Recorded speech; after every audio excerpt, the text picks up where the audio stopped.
Kinerja ekspor Indonesia pada September 2022 tercatat mengalami pertumbuhan yang positif sebesar 20,28%. Tiga komoditas utama yang menyumbang keunggulan ekspor antara lain besi baja, minyak sawit, dan batu bara. Menteri Koordinator Bidang Perekonomian Airlangga Hartarto menyampaikan Indonesia dapat menyumbangkan 52% minyak sawit terhadap pangsa pasar dunia. Tidak hanya itu, Airlangga Hartarto menyebut Indonesia mampu menghasilkan 40% dari total minyak nabati dunia. Hal tersebut bagaikan oase yang membangkitkan semangat pemulihan ekonomi nasional di tengah kondisi perekonomian global yang masih fluktuatif.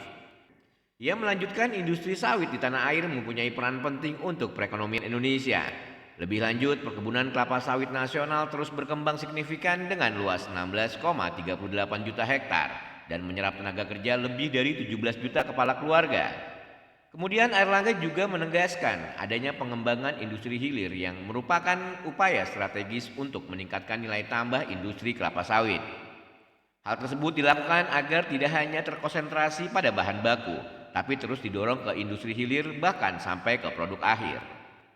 Dalam aspek ekonomi, industri sawit cukup strategis dalam membangun daerah menjadi pusat pertumbuhan baru secara signifikan di daerah sentra-sentra sawit.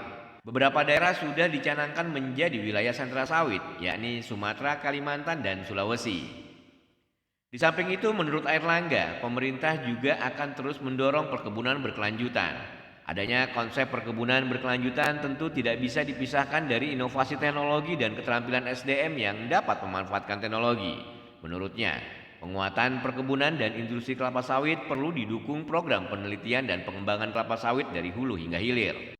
Upaya itu dilakukan untuk meningkatkan pengetahuan tentang budidaya, pengolahan hasil, industri, nilai produk perkebunan, serta pengembangan usaha.